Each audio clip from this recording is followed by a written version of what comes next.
আর মোটামুটি কয়েক দিন বা কয়েকটা মাত্র সপ্তাহের অপেক্ষা এবং তারপরে আমরা অফিসিয়ালি আইএসএল 2025-26 বা আইএসএল 2026 দেখতে চলেছি। 14 ফেব্রুয়ারিতে কলকাতাতে মোহনবাগান এবং কেরালা ব্লাস্টার্সের ম্যাচ দিয়ে এই সিজনের আইএসএল শুরু হয়ে যাবে। কিন্তু যে টিমের বিপক্ষে মোহনবাগান নামতে চলেছে 14 তারিখে, সেই কেরালা ব্লাস্টার্স, তারা মোহামেডান স্পোর্টিংয়ের পর দ্বিতীয় আইএসএল ক্লাব যারা সম্ভবত উইদাউট এনি ফরেন প্লেয়ার, অর্থাৎ পুরো ইন্ডিয়ান স্কোয়াড নিয়ে আইএসএলে নামতে চলেছে। কারণ মাত্র দুজন ফরেন প্লেয়ার তাদের আর স্কোয়াডে পড়েছিল, দুসান লাগাতোর ডিফেন্ডার এবং ফরওয়ার্ড কোল্ডো অবিয়েটা।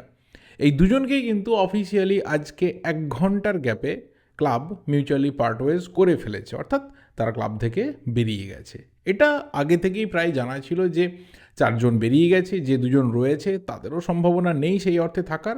আর কেরালা ব্লাস্টার্সের ম্যানেজমেন্টের মধ্যেও সেই ব্যাপারটা নেই যে তারা খুব ডেসপারেটলিও তাদের ফরেনারদেরকে ধরে রাখতে চাইছে। তো এই অবস্থাতে কেরালা ব্লাস্টার্স তারা কিন্তু মোহামেডান স্পোর্টিংয়ের পর দ্বিতীয় আইএসএল ক্লাব হবে যারা সম্ভবত পুরো ডোমেস্টিক স্কোয়াড নিয়ে খেলবে। সেই ডোমেস্টিক স্কোয়াড নিয়ে আবারও সম্ভবত কেরালা ব্লাস্টার্স তারা ট্রফি লেস থাকবে, সেটা নিয়ে আমাদের খুব একটা মাথা ব্যথার বিষয় না। দ্বিতীয় ব্যাপারটা হচ্ছে যে একটা খুব ভালো খবর, খুশির খবর, সেটা হচ্ছে আগের ভিডিওতেই বলেছিলাম যে জামশেদপুর এফসিতে কিন্তু কোচ আসবে, জামশেদপুর এফসি নতুন হেড কোচ নিয়ে আসবে এবং সেই রিলেটেড বেশ কিছু পপুলার বা পরিচিত নামের সাথে জামশেদপুরের কথাবার্তা শুরু হয়েছে। বাট এত বড় যে ধামাকা জামশেদপুর এফসি দেবে এটা বোধহয় আমরা কেউই এক্সপেক্ট করিনি। কারণ এই রিইউনিয়নটার জন্য যে কোনো জামশেদপুর এফসি ফ্যান তারা কিন্তু অপেক্ষা করেছিল। ওয়েন কোয়েল অলরেডি আমরা জানি যে অন্ততপক্ষে জামশেদপুর এফসির আইএসএলে যতটুকু সাকসেস, একটা সিজনে চ্যাম্পিয়ন হওয়া, আইএসএল লিগ শিল্ড চ্যাম্পিয়ন হওয়া, সেইটুকু সাকসেস কিন্তু হয়েছিল এই ওয়েন কোয়েলের হাত ধরে। এবং সেই ওয়েন কোয়েলকে আবারও জামশেদপুর এফসি ফিরিয়ে এনেছে। চেন্নাইয়ের এফসির সাথে তার মিউচুয়ালি কন্ট্রাক্ট টার্মিনেশন হয়েছে এবং তারপর তাকে আমরা আবারও জামশেদপুর এফসির দায়িত্বে দেখতে চলেছি। এরপরের যে বিষয়টা, সেই বিষয়টা খুবই ইন্টারেস্টিং। কারণ ফেব্রুয়ারি মাসের 1 তারিখে আমাদের এখানে যে ব্রডকাস্টারদের আরএফপি ছাড়া হয়েছে, অর্থাৎ রিকোয়েস্ট ফর প্রপোজাল বা টেন্ডার ছাড়া হয়েছে, সেই টেন্ডার ফেব্রুয়ারি মাসের 1 তারিখে বিকেল 5টা অবধি কিন্তু ওপেন থাকবে। 5টার পর সেটা ক্লোজ হয়ে যাবে এবং 5টার মধ্যে মোটামুটি সবাই জানতে পেরে যাবে আইএফএফের যে কোন কোন সংস্থা তারা টেন্ডার জমা করলো এবং তারপর টেন্ডার খোলা হবে। যারা সেই টেন্ডার পাবে তাদের হাতে ব্রডকাস্টিং পুরো রাইটস চলে যাবে। কিন্তু সেই ব্রডকাস্টিং রাইটস কারো হাতে চলে যাওয়ার আগে 4জন ব্রডকাস্টারদের নিয়ে কিন্তু একটা মিটিং হয়েছে এআইএফএফের এবং সেখানে খুব ইন্টারেস্টিং নামগুলো হচ্ছে সোনি স্পোর্টস, জি স্পোর্টস, ফ্যান কোড এবং তার সাথে একটি ব্রিটিশ সংস্থা। এবার এই জায়গাতে দাঁড়িয়ে সবথেকে ইন্টারেস্টিং ব্যাপার যে এর আগে যাদের হাতে স্পোর্টিং রাইটস ছিল, আগে স্টার, পরবর্তীতে সেটা ভায়াকম 18, যেহেতু ভায়াকম 18 স্টারকে পুরোপুরি কিনে নিয়েছে। ভায়াকম 18 এই ক্ষেত্রে বলে রাখা দরকার, সেটা হচ্ছে under leadership of Reliance company, মানে যেটা এর আগে ওই জিও সিনেমাস ছিল, সেই জিও সিনেমাস যখন স্টারকে কিনে নিল এখন সেটা আমরা জানি জিও হটস্টার হয়ে গেছে এবং স্টার স্পোর্টসও পুরোপুরি এখন জিওর আন্ডারে বা রিলায়েন্সের আন্ডারে বা ভায়াকম 18 আন্ডারে বা সোজা কথায় মুকেশ আম্বানির আন্ডারে। তো মুকেশ আম্বানির তরফ থেকে, রিলায়েন্সের তরফ থেকে বা ভায়াকম 18-এর তরফ থেকে কোনো ধরনের বিডিং বা কোনো ধরনের টেন্ডার এখন অবধি কিন্তু জমা দেওয়া হয়নি এবং তারা সেই মিটিংয়ে হাজির ছিল না। অর্থাৎ যে ডিস্টেন্স অলরেডি এফএসডিএল করে ফেলেছে সেই ডিস্টেন্স কিন্তু ভায়াকম 18ও করলো।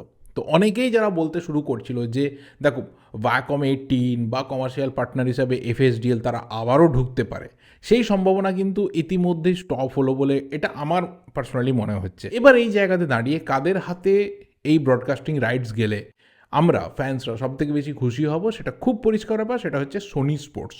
কেন? তার একটাই কারণ, সেটা হচ্ছে সোনি স্পোর্টসের ওটিটিতেও যেমন একটা বিশাল লেভেলের এক্সিস্টেন্স রয়েছে, ঠিক একইভাবে প্যারালালি সমান এক্সিস্টেন্স কিন্তু টিভিতে যারা খেলাটা দেখবে, যারা টিভির দর্শক, তাদের ক্ষেত্রেও কিন্তু রয়েছে। এই একটা জায়গাতে ফ্যান কোড বা জি স্পোর্টস বা জি5 তাদের কিন্তু নেই, কারণ জি এর আপাতত কোনো রকম স্পোর্টস চ্যানেল নেই। হ্যাঁ, তারা কারোর সাথে টাই আপ করতে পারে। একইভাবে ফ্যান কোডের ক্ষেত্রে ফ্যান কোডের কোনো ধরনের এক্সিস্টেন্স টিভিতে কিন্তু নেই।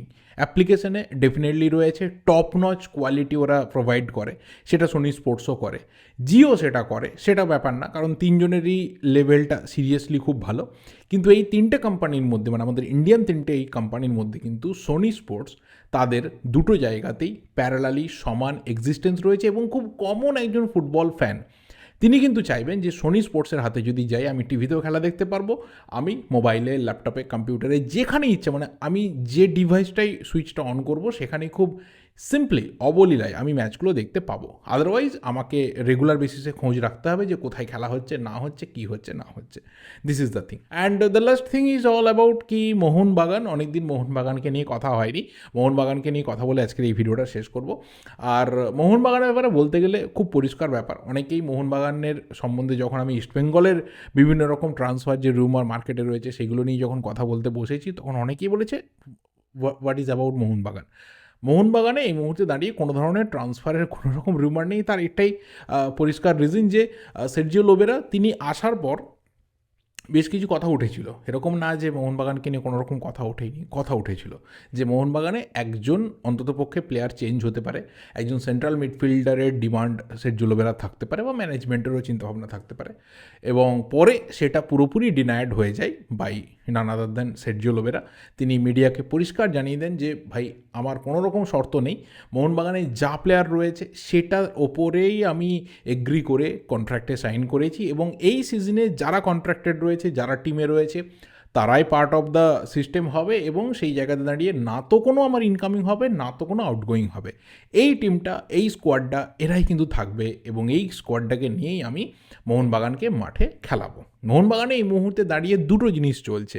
নাম্বার ওয়ান, সেটা হচ্ছে সের্জিও লোবেরা তিনি তার বেস্ট পসিবল ফরমেশন এবং লাইন আপটা খোঁজার চেষ্টা করছেন। দ্যাটস ওয়াই তিনি রেগুলার বেসিসে একটা প্রপার ইন্টারভেলে তিনি প্রচুর প্র্যাকটিস ম্যাচ খেলছেন। কখনও তিনি নিজের টিমের যে সেকেন্ড টিম রয়েছে, রিজার্ভ টিম রয়েছে, তাদের এগেনস্টে খেলছেন।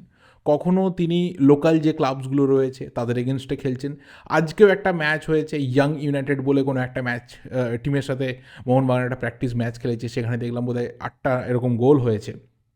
তো রেগুলার বেসিসে এই যে কোথাও ম্যাচের মধ্যে থাকা, এই ম্যাচের মধ্যে থাকার দুটো ব্যাপার রয়েছে। এক নম্বর, প্লেয়ারদের ফিটনেসটা তিনি চেক করে নিতে পারবেন, তারা মাঠে কতটা দৌড়চ্ছে, কতটা ওয়ার্কলোড নিচ্ছে, এবং যেটা তার জন্য ভীষণভাবে দরকার, কারণ এই টিমটাতে প্রচুর প্লেয়ার রয়েছে যাদেরকে ইন্ডিয়ান ফুটবলে তিনি প্রথমবার খেলাবেন।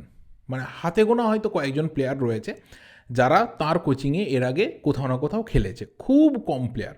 মানে হঠাৎ করে তোমাকে যদি এই স্কোয়াডটার লিস্ট কেউ ধরিয়ে দেয়, তুমি কিছু কমন নাম পাবে, যেমন মেহতাবের নাম পাবে, যেমন লিস্টনের নাম পাবে, যেমন মনভীর সিংয়ের নাম পাবে। এরপর তুমি গিয়ে আটকে যাবে, অ্যাটলিস্ট আমিও আটকে যাব যে এরপর কে রয়েছে, কাকে নিয়ে সের্জিও লোবেরা খুব ভালো বিরাট কিছু টাইম স্পেন্ড করেছে, পাওয়া যাবে না। হয়তো কেউ রয়েছে, কিন্তু তার জন্য সময় হয়তো খুব কম ছিল, বা সেই নামটা হঠাৎ করে আমার মাথাতে স্ট্রাইক করবে না।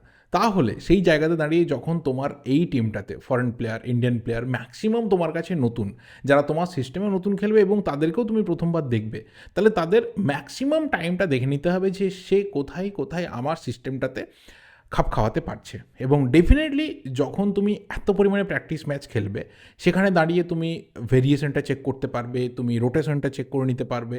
এবং যখন তোমার ম্যাচের সংখ্যা কম, যে 13টা মাত্র ম্যাচ, এরকম না যে ঠিক আছে ফার্স্ট যে হাফটা রয়েছে, 13টা ম্যাচের হাফ রয়েছে, আমার একটু হয়তো প্রবলেমেটিক গেল, আমি পরে সেটাকে রিকভার করে নেবো।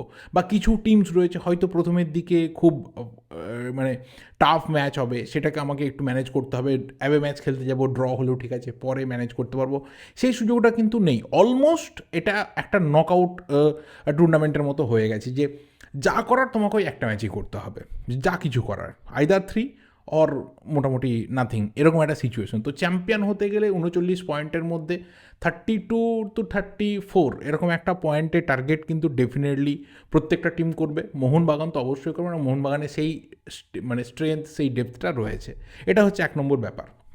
আর 2 নম্বর যে ব্যাপারটা আপাতত অন্ততপক্ষে সের্জিও লোবেরার পুরোপুরি চিন্তাভাবনার মধ্যে রয়েছে, যে একটা একটা একটা একটা কোয়ালিটি কামব্যাক, একটা গ্রেট কামব্যাক, যেটা তিনি অন্ততপক্ষে চাইছেন। কারণ তিনি ইন্ডিয়াতে ফিরে আসার পর ওড়িশাকে নিয়ে তিনি মোটামুটি ভালো কাজ করেছেন, বিরাট কিছু করেছেন এটা কেউ বলতে পারবে না। হ্যাঁ, এএফসিতে গিয়ে তিনি ভালো রেজাল্ট দিয়েছেন, ডোমেস্টিকেও তিনি চেষ্টা করেছেন, কাপ টুর্নামেন্টেও তিনি চেষ্টা করেছেন, বাট সের্জিও লোবেরা এমন একটা নাম ইন্ডিয়ান ফুটবলে অন্ততপক্ষে হয়ে গেছে রিসেন্ট টাইমে যে সের্জিও লোবেরা মানেই সাকসেস। সের্জিও লোবেরাকে কেউ কেন চাইছে? Because of success. Sergio Lobera এলে সেই সাকসেসটাকে কোথাও টেস্ট করাতে পারবে, সেটা তিনি কিন্তু ইন্ডিয়াতে তার যে সেকেন্ড স্টিন্ট চায়নাতে চলে যাওয়ার পর আবারও তিনি ফিরে এলেন, সেটাতে কিন্তু হয়নি। তো সেটা মোহনবাগানের হাত ধরে তিনি করতে চাইবেন, এবং সেটা করলে দুটো দিক হবে। এক হচ্ছে যে সের্জিও লোবেরার ক্যাবিনেট আবারও একটা ট্রফি, এবং কোচ হিসেবে আইএসএল জামানাতে সব থেকে ডেকোরেটেড কোচ হয়ে তিনি দাঁড়িয়ে যাবেন, 1 নম্বর। এবং 2 নম্বর ব্যাপার হচ্ছে মোহনবাগানকে তিনি চ্যাম্পিয়ন করতে পারলে মোহনবাগান সিরিয়ালি পরপর 3 বার চ্যাম্পিয়ন হবে, যেটা অন্ততপক্ষে ইন্ডিয়ান ফুটবলে আইএসএলে বিশেষ করে, সেটা আই লিগ বা এনএফএল সময়ে হয়েছে back to back 3 bar champion, কিন্তু সেটা আমাদের আইএসএলে কেউ নেই। তবে আই লিগেও কেউ হয়েছে বলে আমার মনে পড়ছে না, ডেম্পো হলেও হয়ে থাকতে পারে, I am not sure about that, but অন্ততপক্ষে হয়তো খুঁজলে পাওয়া যেতে পারে। বাট যদি না পাওয়া যায় তাহলে অবশ্যই আমি বলবো যে সেটাও প্রথমবারের মতো হবে। সো সেই সব দিক থেকে দেখতে গেলে যে ক্লাবের সাকসেস, নিজের সাকসেস, সব দিক থেকে তিনি অন্ততপক্ষে চেষ্টা চালিয়ে যাচ্ছেন। এবং মোস্ট ইম্পর্টেন্ট থিং, তার এই যে পুরো প্রসেসটা চলছে এখানে, যে প্লেয়ারটি সব থেকে ফোকাসড, যাকে নিয়ে তিনি বোধহয় সব থেকে বেশি সময় মাঠের মধ্যে, মাঠের বাইরে বিভিন্ন সময়ে কাটিয়েছেন বলে বহু রিপোর্ট বেরিয়ে আসছে, বহু ভিডিও থেকে আমরা বুঝতে পারছি, সেটা হচ্ছে দিমিত্রিয়স পেত্রাতস। যে পেত্রাতস অলমোস্ট হারিয়ে গেছিলো, যে পেত্রাতস মলিনার কোচিংয়ে নিজেকে প্রায় খুঁজে পাচ্ছিল না, সেই পেত্রাতস কিন্তু ফিরে আসছে। তাকে আমরা কিছু নতুন সিস্টেমে, নতুন রোলে, তাকে একটু অন্যরকমভাবে হয়তো আমরা সের্জিও লোবেরার কোচিংয়ে দেখতে পাবো। সেটা কীরকম সেটা হয়তো 14 ফেব্রুয়ারি থেকেই বুঝতে পারবো, নট বিফোর দ্যাট। তো প্র্যাকটিস ম্যাচ থেকে কতটা আভাস তিনি দিচ্ছেন বা কতটা বুঝতে পারছি আমরা ক্লিয়ার নই, বাট একদম ম্যাচ ডে থেকে লাইভ ম্যাচে আমরা বুঝতে পারবো যে অ্যাকচুয়ালি পেত্রাতসকে নিয়ে কীরকম প্ল্যানিং রয়েছে, বা কীভাবে তিনি ভাবছেন তাকে ইউটিলাইজ করার কথাটা। যে মিসিং লিঙ্কটা ছিল, যে মিসিং লিঙ্কের জন্য কোথাও বারবার করে মোহনবাগান ধাক্কা খাচ্ছিল, মোহনবাগানের সেই জায়গাটা হিট হচ্ছিল না, সেটা হয়তো সের্জিও লোবেরা মেবি পেত্রাতসকে দিয়েই করাতে চাইছেন।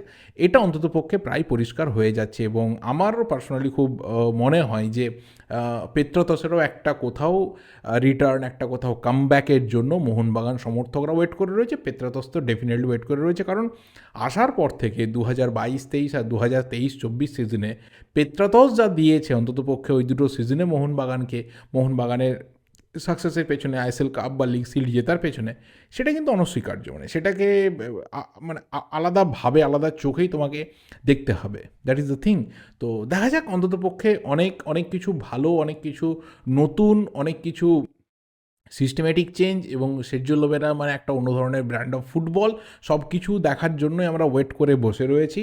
আর তার জন্য জাস্ট আর কয়েকদিনেরই মাত্র অপেক্ষা, সেটা খুব খুব বেশি দিনও বাকি নেই, 3 সপ্তাহের অপেক্ষা একদম লিটারেলি বলতে গেলে। তো সবটা নিয়ে তোমাদের কীরকম এক্সাইটমেন্ট বা কী ওপিনিয়ন রয়েছে রিগার্ডিং অল দিস থিংস অবশ্যই কমেন্ট করে জানাতে থাকো। আমি ভিডিওটা এখানেই শেষ করছি। ভিডিওটা ভালো লাগলে লাইক করো, শেয়ার করো, দেখা হবে পরের ভিডিওতে। টিল দেন, চ্যানেলটা নতুন হলে অবশ্যই চ্যানেলটা সাবস্ক্রাইব করে যাও। Thank you, good bye and good night.